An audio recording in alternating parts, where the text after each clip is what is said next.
중국이 남중국해 영유권 분쟁 해역에서 인공섬을 만드는 조짐이 포착되면서 이를 저지하려는 필리핀과 정면 충돌할 가능성이 높아졌습니다.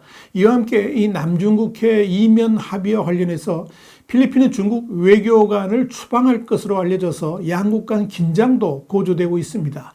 정면 충돌 조짐을 보이는 중국과 필리핀 간의 남중국해 분쟁에 대해서 와이타임스가 추적해봤습니다. 지금 시작합니다.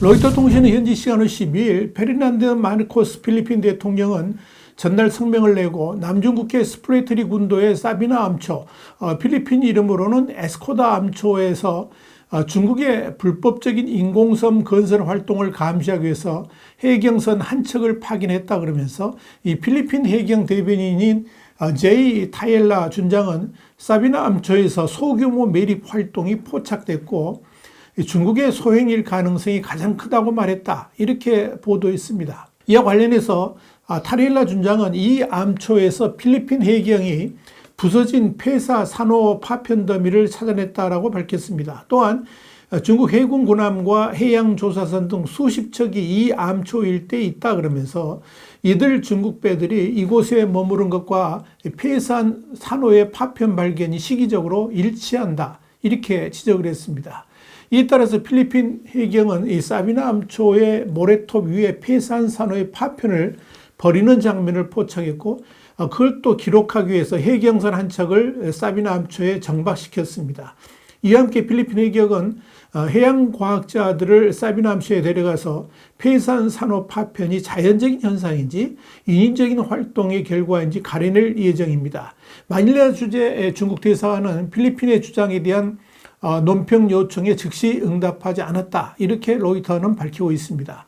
여기에 대해서 타리엘라 준장은 해경이 추가로 해경선 2척을 이 해역에 순환 배치하는 등 이곳의 해경선을 장기간 머무르게 할 것이다. 이렇게 밝혔습니다. 사비나 암초는 필리핀 서부 팔라완섬에서 서북쪽으로 약 200km 떨어지는데 이곳은 필리핀과 중국의 최대 분쟁 해역인 세칸드 토마스 암초에 있는 필리핀군 병력에 물자를 보급하는 필리핀 선박들의 집결지이기도 합니다.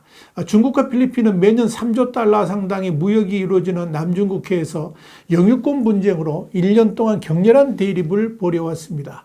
중국은 이 남중국해의 약 90%에 대해서 영유권을 주장하면서 베트남과 필리핀, 대만, 말레이시아, 브루나이 등 주변국은 물론이고 미국을 비롯한 국제사회와 마찰을 빚고 있습니다.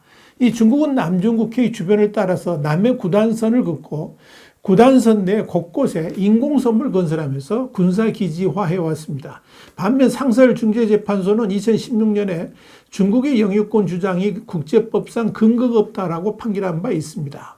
이 중국이 남중국해 영유권 분쟁 해역에서 인공섬을 만드는 조짐과 관련해 충돌 가능성이 고조되고 있는 가운데 중국이 필리핀군 장성에 육성이 담긴 남중국해 이면 합의 주장을 하고 나서자 필리핀이 조작이라면서 맞서고 있어서 이 외교적 분쟁으로 확대될 가능성도 불거지고 있습니다. 홍콩의 사우스차이나 모닝포스트는 10일 중국이 지난 6일 남중국해 스프레트리 제도 그러니까 난샤군도 관할 필리핀군 서부사령부 알베르토 카를로스 사령관 중장인데요. 이 카를로스의 육성이 담긴 전화 녹음 내용 일부를 알리고 전면 공개 의지를 밝히면서 필리핀이 강력 반발하고 있다. 그러면서 중국은 필리핀이 약속을 어겼고 정치적 신뢰에 심각한 손상을 입혔다고 느끼고 있는데 이로 인해서 중국은 마닐라의 단호한 투명성 전술에 맞대응하려는 것으로 보인다. 이렇게 보도를 했습니다. 이 중국이 공개한 전화 녹음에는 양국이 분쟁 중인 스플래트리 제도의 세칸드 토마스 암초 운영과 관련해서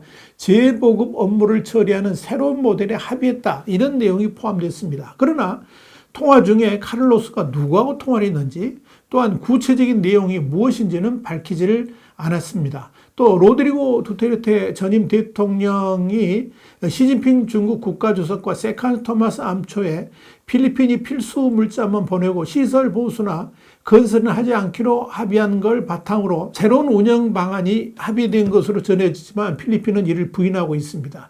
필리핀은 1999년 해당 암초에 좌초한 자국 군함을 지킨다는 명분으로 해병대원을 상주시키고 물자를 보급해온 가운데 두테르테 전 대통령 시절에는 중국과 마찰이 거의 없었지만 2022년 6월 마르코스 대통령 집권 이후에 분쟁이 끊이지를 않고 있습니다.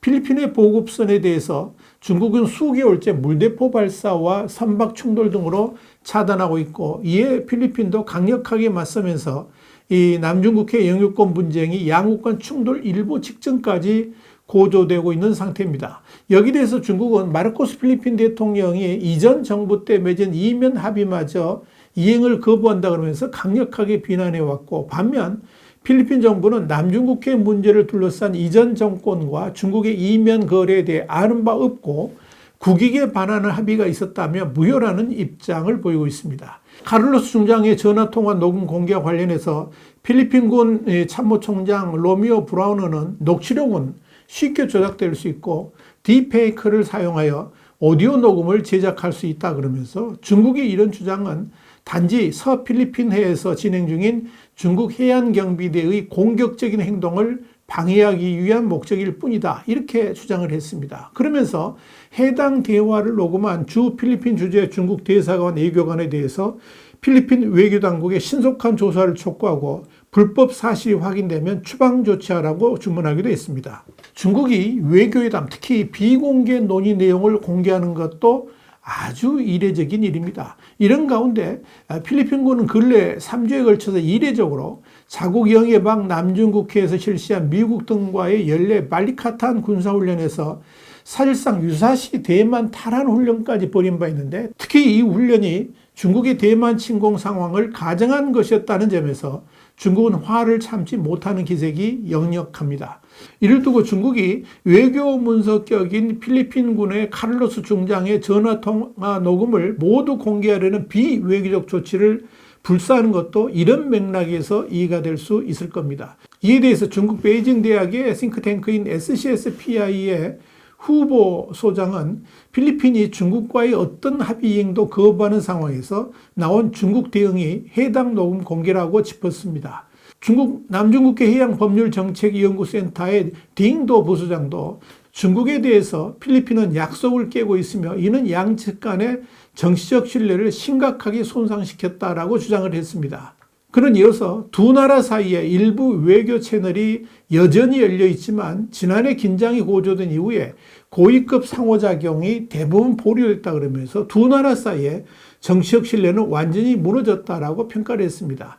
싱가포르 S 라자나트남 국제학대학원의 콜린코 선임연구원도 이번 위협은 중국과의 해양 충돌 사건을 알리려는 마닐라의 확실한 투명성 전략에 맞서기 위한 중국 전략의 일부일 수 있다 그러면서 필리핀의 이런 전략은 효과적인 데 반해서 중국 입장에서는 수세적 입장으로 뒤처지게 만들었기 때문에 중국이 주도권을 되찾기 위해서 강력한 대응을 하는 것으로 보인다, 이렇게 말했습니다. 외교가에서는 이 토마스 암초 분쟁을 핵심으로 한 중국과 필리핀 간의 이 남중국해 영유권 갈등과 대립 사태가 진흙탕 싸움으로 치닫고 있다는 시각이 많습니다. 이런 가운데 필리핀 민간단체가 필리핀과 중국의 영유권 분쟁 해역인 남중국해 스카보로 암초에 대규모 선단을 보내서 이 필리핀 영유권을 표시하는 부표를 설치할 계획이어서 중국과의 정면 충돌이 예상됩니다. 필리핀 매체 필리핀스타는 9일 필리핀의 남중국해 주권 수호를 표방하는 민간단체 이 아틴 이토 연합은 오는 15일께 어선 약 100척으로 구성된 선단을 스카보로 암초에 보낼 것이라 그러면서 평화와 연대의 보트 경주라는 이름이 붙여진 이 선단에는 사회운동가, 종교계 지도자, 어민, 기업가, 예술가 등이 승선하며 필리핀 주재 일본 대사관과 스웨덴 대사관 대표들도 동승하기로 했다라고 보도를 했습니다. 필리핀스타에 따르면 이 필리핀 북부 루손섬 서해안에서 출발하는 선단은 스카보로 암초 일대에서 조업하는 필리핀 어민들에게 물자를 공급하게 됩니다. 특히 서필리핀에, 그러니까 필리핀이 영유권을 주장하는 남중국해 해역의 필리핀명인데요. 이 서필리핀에는 우리 것이라는 글자가 새겨진 오렌지색 부표를 띄우기로 했다는 점에서 이에 대한 중국의 대응이 주목됩니다.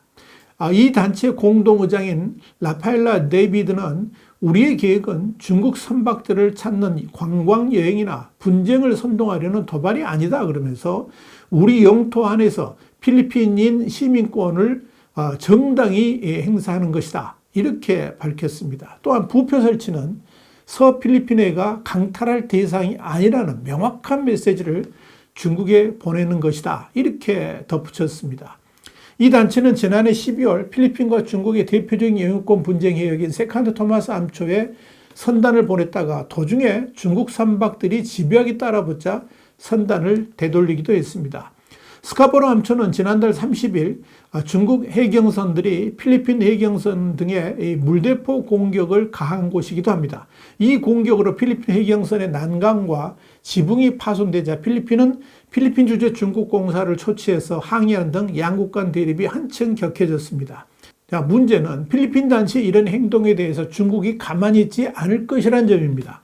당연히 양국 세력 간의 충돌이 있을 수밖에 없는데 눈여겨볼 것은 중국이 이들 민간단체의 선박들에 대해서 어떤 방식으로 어떠한 무력 방식을 사용할 것인가의 여부입니다. 결국 중국의 대응 방식에 따라 충돌 가능성도 있다는 점에서 중국과 필리핀 간의 갈등의 골도 깊어질 것으로 예상됩니다. YTN 정세 분석이었습니다. 감사합니다.